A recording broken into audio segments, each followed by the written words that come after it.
Welcome to 5 Star Weekly. Death lineups, Valentino inspiring the fans, and extremely Will Ferrell voice. We're going streaking. We getting all that and more coming up.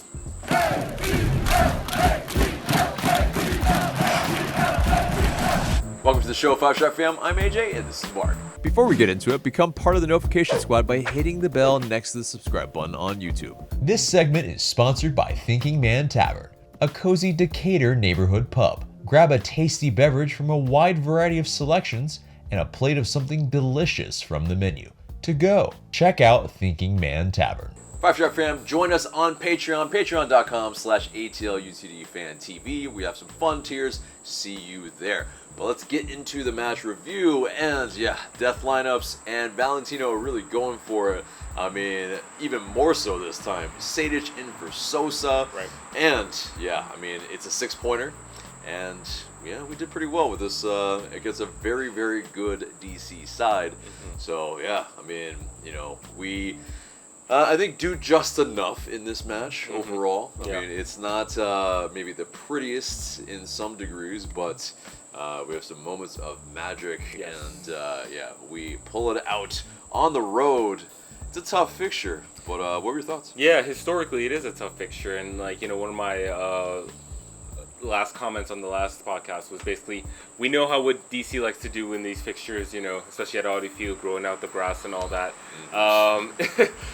But no, I mean, the bits of magic from Moreno in particular, I mean, as we'll get into later, he was named MLS Team of the Week, well-deserved. I mean, the megging of Julian Gressel, that in itself was great. And then, but to carry on, and it was like watching it develop in slow motion almost, because there's just so much space. Times to pass perfectly to Joseph for the first goal, and then the second goal, I mean... It doesn't take a deflection. I think maybe the keeper is a little bit deceived, but either way, just perfectly placed. Daisy cutter, I mean, right in the corner of the goal. It just right out of the stretch of the keeper. It was just great stuff from him. So, to get all 3 points from this fixture, which historically we would have been happy with the draw.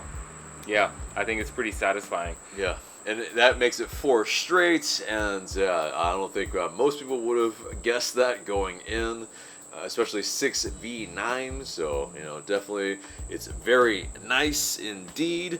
But, in terms of, that death lineup, again, Sosa not being in the match, what'd you think of Sejdic? I thought he did his job pretty well, actually. I mean, he had a big task, having to... be that essentially lone holding midfielder. And, I actually thought that for the most part, Atlanta United did control play.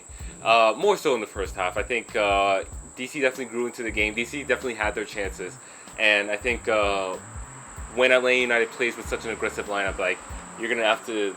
That's just going to happen. Mm-hmm. But all things considered, I thought Atlanta United actually played pretty well considering that they were away from home. And even controlling the game, and I thought Sejdic was a big part of that. So right, and it's gonna be, I think, very interesting to see if Gonzalo Pineda is going to persist with something like this. Yeah, us being that attacking, has bared a lot of fruit, to be fair, because all the players that are on the pitch more or less can do something attacking wise, and so that's something you look for. Maybe against the more top sides, maybe you're not going to be as aggressive, but Sejdic and Moreno are pretty much our roving eights pretty much there, and that's there is no cover for the back line pretty much, right? And we do pretty well in, I think, some parts of this game. There are other elements of this game where they had 27 shots against us. It's a lot. But also, Julian Gressel, he had a field day pretty much. And you also see how much you miss the type of service that he brought, because he brought the early ball, he brought the ball over the top, the chip ball, the cutback, the high cross, the low crosses. He's got a wand of a right foot. We all know this. But it's at the end of the day, they don't have the guys up front that could put the ball away. Yeah, I mean, Onla Kamara really should have scored twice. Yeah. The header and then that first half chance from, 8 yards out, maybe? Right. You know, oof. And so, yeah, it really took them a moment of magic on their own with Right. Jordi Reyna, who, caught Brad Guzan off guard. I mean, he should do better. But it's also, he said after the match that he thought Brooks Lennon was closer to Jordi Reyna so that he was organizing the defense. And so, I think, you would think it'd be like those type of maybe rookie mistakes that get cut out after you are in the league for a long time. But I mean, that's how type of shit happens. Yeah. So it is what it is there. But at the end of the day, we are able to pull out the points here, all 3 points. And I mean, what were some of your maybe kind of other standout moments for you, part of this match? I thought Arujo was decent. There were a couple of shots where it's like, okay, it's long shots, but I understand what he's trying to do. Yeah. And I don't actually hate those shots. Maybe if he takes from a little bit closer, drives the defender back a little bit more in those situations. I think George Campbell, like when he came in, yes. He looked really, really strong on the ball Yes. and really strong defensively as well. I think, surprising in some senses. We knew he's got the talent, but he hasn't been able to play very much. And so him getting pretty much game speed and, was able to pretty much hold off DC United, help us get the victory. Yeah. Not only defensively, but he starts to move for Marcelino Moreno for his goal. I mean, it's I think hell of a little little spell for him in this match. But Josetu coming in for Sadic, I thought was a big moment as well. I mean, like I was okay. So if you've seen Josetu play in other matches, you know that defensively he's not very strong. I mean, his very first match, he got a yellow for his very first touch, pretty much, which was to foul a player. Right. And so it really, in that sense, for him, Sadic to go in or to come off, and for Josetu to come on as the lone defensive midfielder, I mean, that's scary. And, well, he did well enough. I mean, and there was nothing notable that, he did. So that's good. No news is good news sometimes. Right, yeah, exactly, yeah. I still think, like, even after those subs, Atlanta United still had, for the most part, the control of play. I mean, DC was playing more on the counter, but DC was sitting back quite a bit, which is not unusual in these fixtures in the past, but I think what you saw was the value of having Moreno, Barco, Arujo, and Joseph on the field at the same time. And so to answer your question, in terms of what Pineda will do, I don't see who you bench from those 4. So I think you just have to figure out the rest of it. Trying to kind of figure out the rest of the lineup. But I think there's a good balance and chemistry developing with those 4. Moreno in particular. I mean, even before Arujo came in and Barco came back, he was starting to show that he's comfortable with his role, and what he wants to do with the ball and so on. And I think now with the talent around him, he's thriving. So, I don't know if you change too much right now. Yeah. I think one thing I would definitely change is this ref, because... Oh, God. Yeah. I usually don't like to really complain about refs, but my God, this ref was all sorts of shambles. Basically, calls that were... just inexplicable, but the big one, obviously, is the non-call for the Joseph Martinez penalty. I mean, that he pretty much, he gets in there. Julian Gressel does clear the ball well after he gets it on his left foot, but the goalkeeper clips him, and I think there's no disputing it.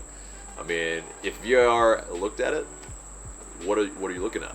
I mean, what else is there to look at? I mean, yes, you see the ball over here, and it's cleared away by Julian Gressel, but, I mean, why would you look at it? Because you're looking at the right foot of Joseph Martinez get clipped by the goalkeeper. Right. Like, how else do you call it?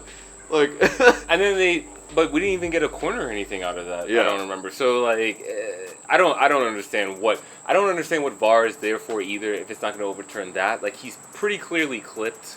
Yeah. You know what I mean? Like he's pretty clearly going to score if he's not clipped. Like what it.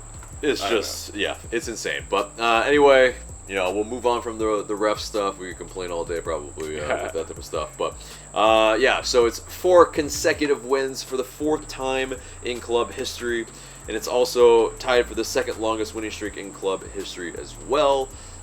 There's also, it is the longest, or the second 4-game win streak since August 29 of 2019. That's pretty wild. It's been 2 years, more or less 2 years, since that's happened. Yep. That's... not so good. Not so good. But Sergio Barca also set a club record with 8 fouls won. But post-match, Valentino, he talked about kind of the wingbacks and the 8s and how he kind of made Moreno a little bit more defensive to kind of help Sejdic, because knowing that Sejdic, not really historically a defensive midfielder, more of an 8. Mm-hmm. So, I mean, we essentially won this match without any defensive midfielders. It's pretty incredible, but also I think explains why we gave up 27 shots. Yeah. But also why, I mean, it's the type of match that we kind of saw is, there's a little bit of fatigue, I think, in a factor of this. Absolutely. That definitely affects everything. But, also, Valentino, he was deflecting the credit and giving it to Marcelino Moreno and Ezequiel Barco and the likes of them. He said, I keep saying it, but there's nothing that I can do on the field. It's on the players that open up these things. Marcelino Moreno has been good. He's just one of them that has produced more. It's not me, it's them. Moreno, he returned with, I want to talk about what Rob has allowed me to do, which is to play with freedom, go forward. I've been able to link up with players again in the attacking third. Again, credit to Rob. And also, Parky, he's been a little bit more vocal on Twitter a lot recently since he's retired. He also congratulated Rob Valentino on a hell of a job turning things around in ATL. Big things in your future.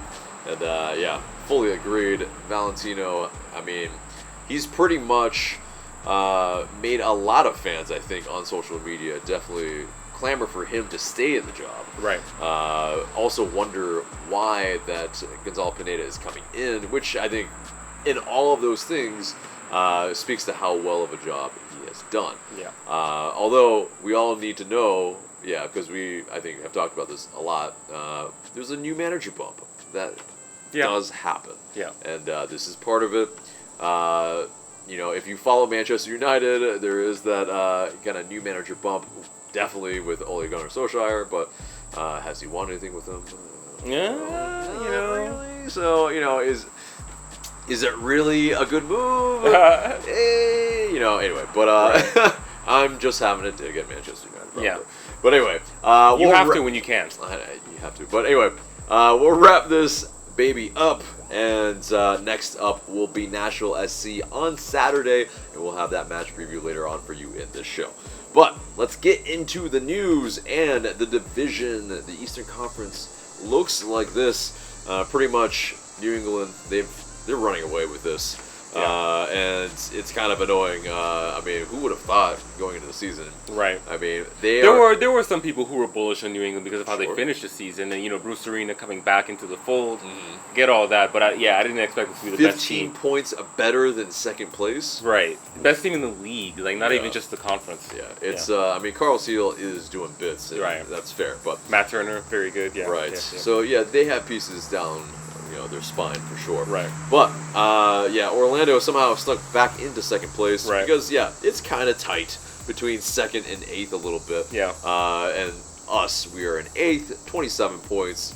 Orlando, 34. So tied with DC for in seventh place. So tied for a playoff spot, not outright in there yet. Right. 1 point behind Montreal. And then there's some differences in terms of games played. So like Orlando, Nashville, NYCFC have games in hand, but Atlanta United and Philadelphia have played the same amount, and Atlanta United are 5 games back from Philly, who are in third place. So kind of gives you a sense. We're definitely in the running for, I think, a home playoff game at least. Yeah, it's possible. It is absolutely possible. Yeah. But anyway, so Marcelino Moreno, he's been named to the MLS Team of the Week with that goal and assist, and yes, stealing Gressel's soul. Which good note there, Marc. But yeah, George Bello, he's also been named an MLS All-Star. Congrats to the homegrown. He's the first one from the Atlanta United Academy to make the All-Star team. Yeah. Congrats, he's just repping the A very strong. Yeah. Love it. Yeah. He also joins Miles Robinson on the All-Star team for our representation on the All-Star game. I mean, it's just, I think it's a symbol of the improvements of Bello and Robinson. And, to have, I think, a drafted player and a homegrown player represent the team in the All-Star game, it kind of shows you, I think that Atlanta United need to, we've seen MLS players, right, going to Europe. Homegrown players, drafted players, and so on. And I think Atlanta United need to be one of those teams because I think that's part of what's going to be how we signify big clubs in MLS. Can you get players to Europe? And we've done it with Miggy, right? But he probably would have been a big prospect no matter what. Mm-hmm. But to sort of develop these players and show that we can develop the players essentially on our own, I think it's a great sign. So personally, I think that this is probably going to be Robinson and Bello's last year. Certainly Robinson, but we'll see. We'll see how that goes. But I think that would be big off season. Yeah, I think this would be the best thing for the club, though. And just I think again, making the All-Star game is just another example, another symbol of these players are coming along. They're getting recognized now by their peers. So yeah, maybe another feather in the cap for that transfer fee as well. But, right. So Jose Martinez, he's changed his hair back to pink. That's I mean, he didn't score that many goals in pink hair, but maybe he's not superstitious. Yeah, maybe he's not, but yeah, it seems a little maybe reactionary to not scoring. At least every single goal that he, gets a chance with. So it is what that is. We'll see if it works out. Hopefully so. Yeah. But moving on to Atlanta United 2, they lost 4-1 against the Pittsburgh Riverhounds on Sunday. Darwin Mateus, he scored for the 4th time in 6 games, and then Andy McFadden got on the score sheet in a sense as well with his 2nd assist. So, or I guess just stat sheet rather. Anyway, but Atlanta United 2, they will return to action against FC Tulsa on August 28th. But that wraps up the news and gets us to the match preview. And yes, this Saturday, Nashville SC at the Benz. 3:30 kickoff. Hopefully they do not keep the roof's gonna be open. It's absolutely gonna be open, and 3:30. Ooh boy, it's gonna be another sweat fest for sure. Yeah. But yes, sweat fest or not, hope to see you there. But don't not go just because it's gonna be that. But right. But anyway, so yeah, Atlanta United, they will take on the neighbors to the northwest. And it will be 4v8. So Nashville SC having a really good season. I mean, 2nd season after a really strong inaugural season. Yeah. And I mean, their head coach Gary Smith is doing really, really good bits for them in a sense where, I mean, he's keeping them defensively solid. Yeah. And then having their players. Having them create some moments of magic for them. Mm-hmm. Hani Mukhtar, definitely a guy that, I mean, he has been, in the last match also as well, a thorn in our side. Yep. And so I'd be very happy if he did not play this match. But he probably will. And so, anyway, getting into last season for them, it was 7th place, Eastern Conference. They were eliminated by the Columbus Crew. But key acquisitions from the offseason, Rodrigo Pinheiro, CJ Sapong, key losses, Derek Jones, David Akam. But, the matches between us, we've won 2, they have won 1, there have been 2 draws. It's been 9 goals for them, 10 goals for us. Yeah.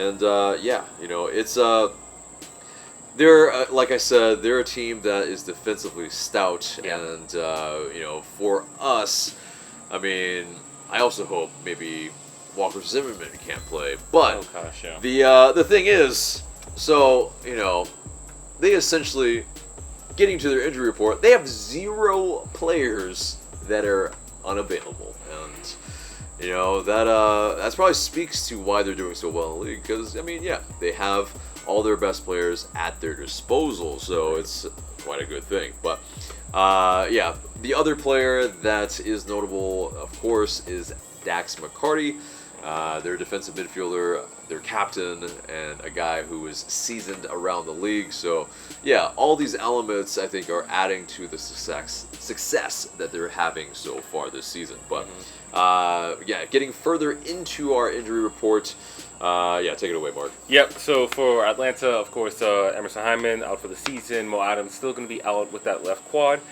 Jake Mulroney, questionable with a lower body injury. Franco Ibarra, also a lower body injury, also questionable. Santiago Sosa, who did not feature versus DC, I would say questionable at this point. Definitely. It's we're recording this on Monday, so it's still early in the week.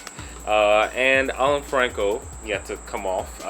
So I guess at this point he would be questionable with a lower body injury. So yeah, you know, in terms of the defense and midfield and shading that area. Yep. Pretty much a lot of our depth is yeah, on kind of either out or unavailable. Yeah. So. But yeah, so that, you know, that pretty much gets us to our predicted starting 11 and getting through the lines together. Goose, of course, but who's in your back line? So for now I'm gonna put Franco in there with Robinson and Walks. If Franco can't go, I actually do think Campbell will come in. You know, he looks, like you mentioned, he looked good versus DC, and I think he's looked good in the past, and I think he's clearly like a valued young prospect for the Atlanta United setup. So, you know, whether or not he impresses Pineda, we'll have to see, but, you know, I could see him coming in if Franco cannot be available. Right. And so, yeah, likewise, but, you know, I think they'll play in the same positions. In terms of Campbell will be in the middle, and you know, Franco, if he plays, he will be in the middle. Yeah. Yeah. Getting into the wing backs, who do you have? So I have Hernandez coming in for Lennon, and I have Hernandez, Moreno. I'm hoping Sosa can go. If he's healthy, he will play, and Bello. Reason I have Hernandez coming in is because I do think Pineda will be just a touch more pragmatic in his setup, and I think that's one way to do it. Have a more natural defender come on in place of Brooks Lennon. Which I think he's been fine, but I think also teams do target his side. Yeah. So. And so, yeah, I can see how maybe Hernandez is like maybe as a more like out and out right back. Yeah, I could see him playing here, but I think it's also like Lennon. He's got the lion's share of, you know, the playing time, and I think you know. I think aside from, you know, the little bits of, you know, service-wise where, yes, he does put in a lot of good service, but there is that aspect of, is it as varied as, say, like a Julian Gressel? Yeah, I think he still has been one of our best players, and so I think it's hard to unseat him at the moment. So I think it's going to be Lennon, and it's going to be Bella on the other side. Yeah. In midfield, though, I think I think we persist with our death lineup because we also don't really have very many other choices at the moment. If Sosa's out, yeah, it's pretty much Sadich and Moreno. Right. So it kind of picks itself a little bit. Yeah. But what do you think? No, yeah, I mean, like, I don't think you can sit Moreno is the thing, you know. Yeah. So if Sosa can't go, then it is what it is, and yeah, play Sadich, but or maybe even Hasetu, you know, from the start, which would be.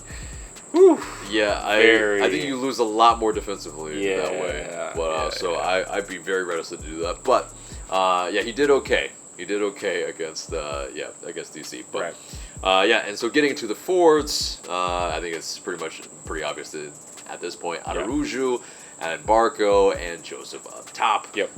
With pretty much, what is it, 6 days rest. Exactly. Pretty good, you know, so, or 7 days? 7 days, yeah. So it is. So, yeah, you know, a full week, I think, yeah, we'll go with probably our best lineup possible. I think so, yeah. So, I think this is it, and this is definitely the most attacking, our death lineup. Why not make it 5 straight? But, let's get into that. What do we think the scoreline's going to be? So, this truck passes. Yeah. I think it's going to be 3-1. You know, we've scored 2 goals in each of the 2 matchups versus Nashville. One of them, I think we were maybe a tad bit unlucky. Maybe, just let him come back when we were up 2-0 at home. But I think if that were to happen again, we'd get the job done this time. So, yeah, I think 3-1, they haven't seen this lineup yet. They haven't even seen Arujo yet. So, especially being at home, I think the confidence is high, and I just believe in us right now. Yeah. I mean, that's a strong shout. I'm not as bullish, but also, yeah, they will have a week to kind of set up for what we've done already, and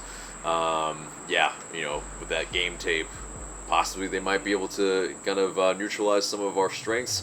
But I think Luis Araújo is still, new enough that he might be an X factor in this match. Yeah. And he really wants to score. You can see it. I think he's going to score this week. Yeah. He's been slamming his hand on the ground after he misses shots, and he did have that ball in the back of the net after that offside call.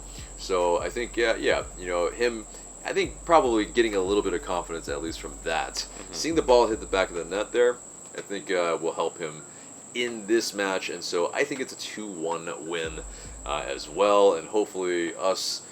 Oh man, because we predicted draws last week, and we were able to continue the streak. Hopefully, this doesn't kind of reverse that. I know, right? Yeah. So again, more knocking on wood.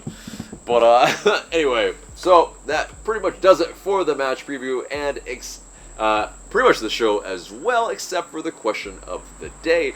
And the question of the day is OG BAM, which is Barco, Almiron, and Martinez, or New BAM, which is Barco, Araújo, and Martinez and Moreno.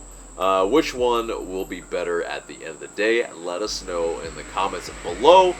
Looking forward to which one you think is going to be better. But, I mean, obviously, Barco, Almiron, and Martinez didn't get to play a ton together, but they won an MLS Cup. So, So, anyway, that pretty much is the show. And remember to like, share, comment, subscribe. For Mark, I'm AJ. Thank you so much for watching.